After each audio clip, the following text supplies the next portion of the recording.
Buen día, mi nombre es José Guadalupe Maravilla Clacuilo, soy el coordinador académico de la Secundaria General Arcelia Llano Vázquez. Vamos a platicar un poquito sobre estrategias didácticas en el área de matemáticas. Bueno, hay algo muy importante en la parte de la didáctica, es que utilizamos el término progresión matemática, que es cómo está organizado o planeado noción por noción.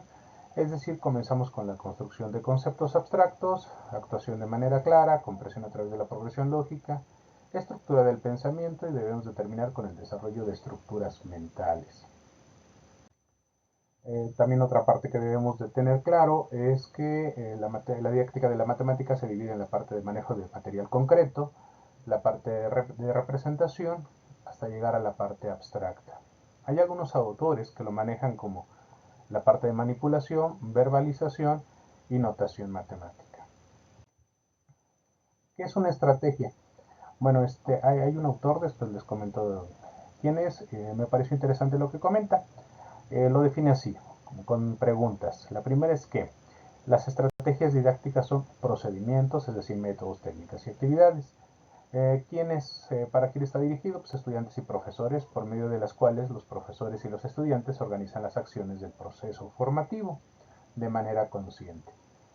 ¿Para qué? Con el fin de construir y lograr metas provistas e imprevistas en el proceso de enseñanza y aprendizaje, adaptándonos a los participantes de manera significativa.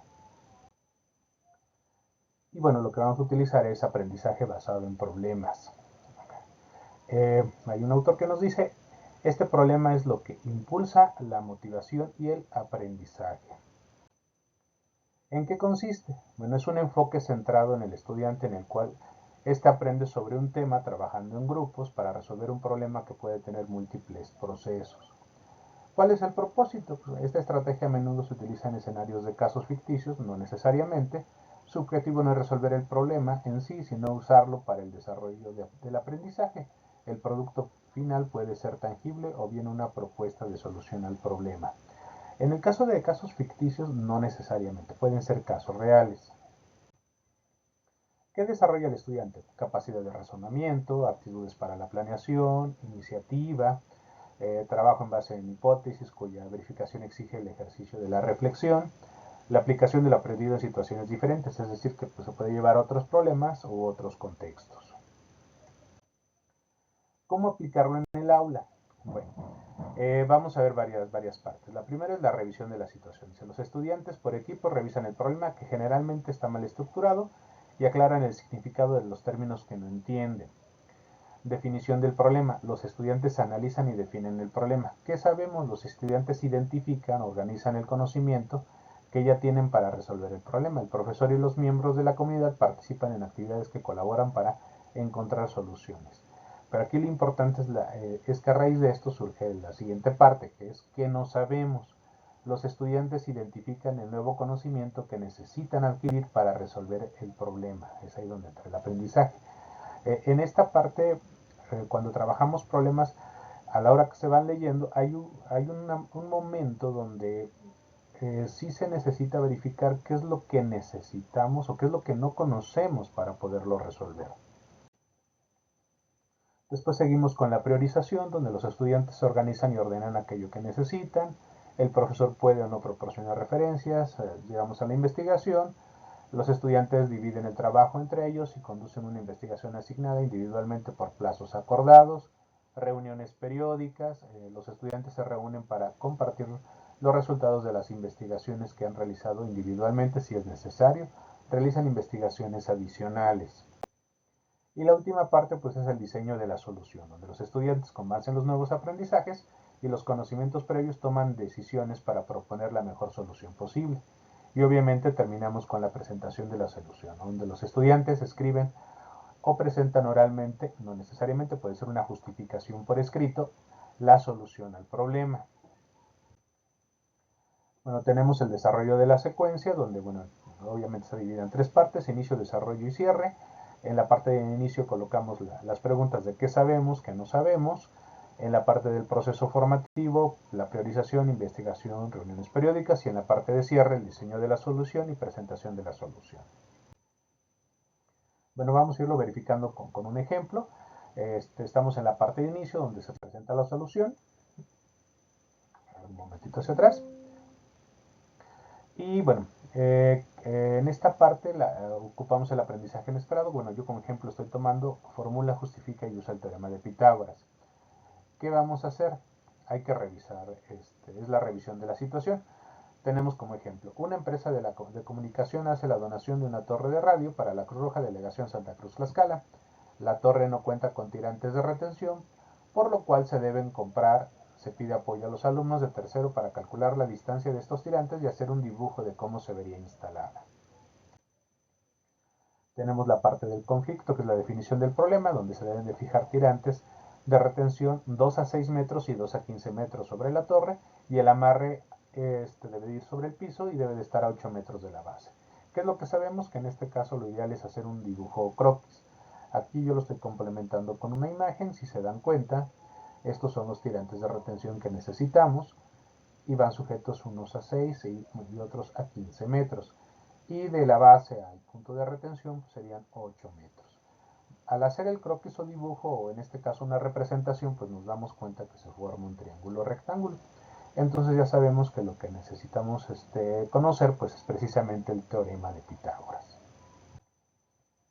En el caso del proceso, pues obviamente es la investigación sobre este teorema, donde bueno, los nombres de los lados de un triángulo, las fórmulas, los despejes, cómo se aplica, comenzar con algunos ejercicios algorítmicos de nivel 1, algunos problemas de nivel 2, puede ser en un documento o en la libreta. Usualmente para la parte de manejo de material concreto podemos optar por esto que es el Tangram, que es muy comercial. Se piden que los chicos traigan un Tangram, todos del mismo tamaño de preferencia, y donde bueno, se les pide primero que se desarme y después que ordenen el Tangram, que es una unidad cuadrada, y después con estas 7 piezas pues, se les pide a los chicos que formen 2 cuadrados con las 7 piezas.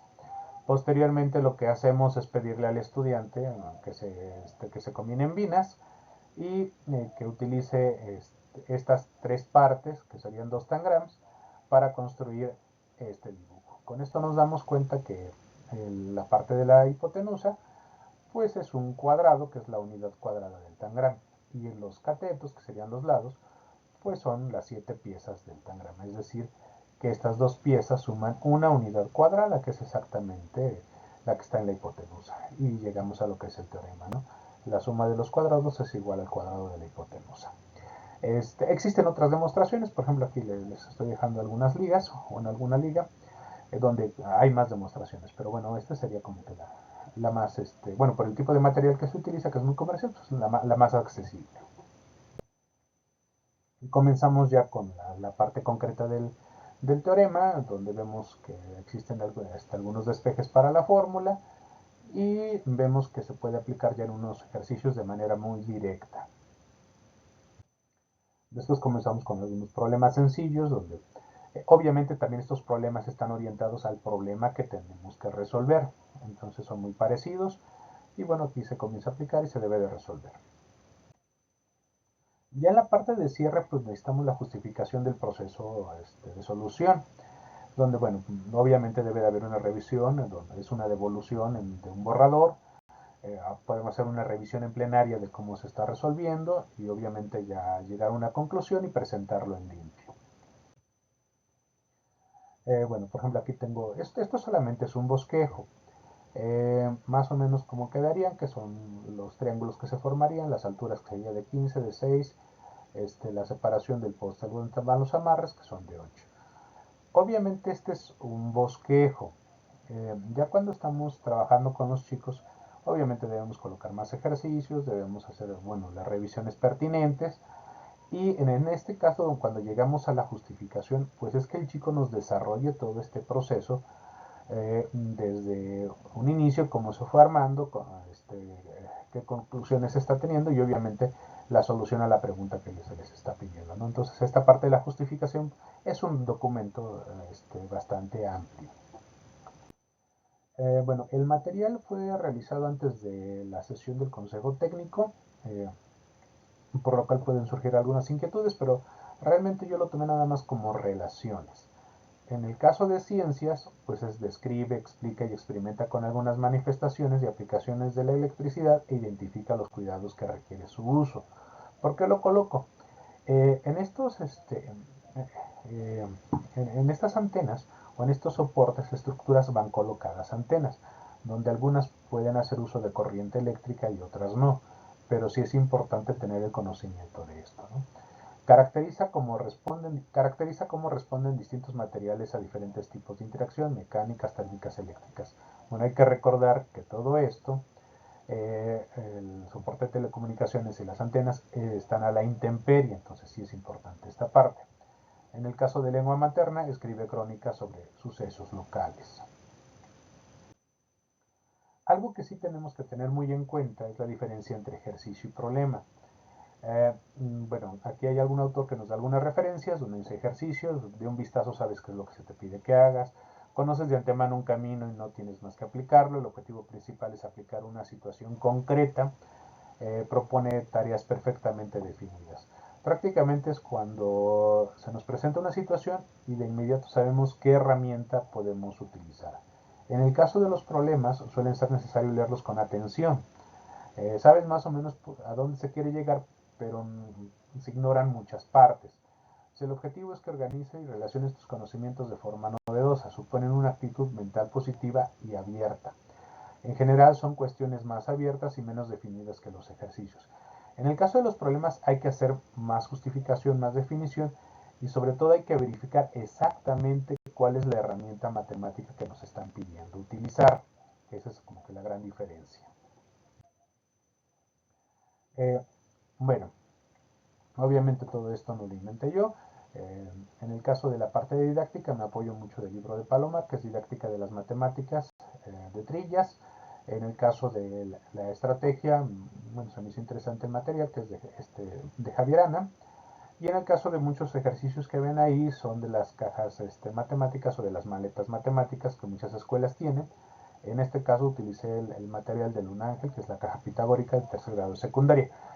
Ese material fue diseñado, si mal no recuerdo, para planes 2006, pero bueno, son perfectamente adaptables a lo que nos van pidiendo, ¿no? O sea, 2006, 2011, 2017 y seguramente los que vienen. Bueno, pues de antemano agradezco a todos los compañeros de la zona 06. Es un trabajo colegiado de coordinadores académicos y asesores técnico-pedagógicos. El correo de contacto de supervisión, pues bueno, es el que está ahí, sginspector06@gmail. Y bueno, pues muchas gracias. Aquí están algunos perfiles donde me pueden localizar, en el caso de Facebook, y tengo también un blog donde tengo algún material que voy desarrollando. De hecho, los manuales de las maletas matemáticas están en ese blog, en esta parte. Ahí pueden descargar todos los manuales de las maletas matemáticas. Eh, este otro blog, que es Mate Román Saldana, Blogspot, se creó hace ya varios años y pues prácticamente están todas las actividades que realicé cuando estaba frente a grupo. Pues muchas gracias. Si tienen algún comentario, pues bueno, con gusto los escucharemos y estamos abiertos a cualquier situación. Gracias.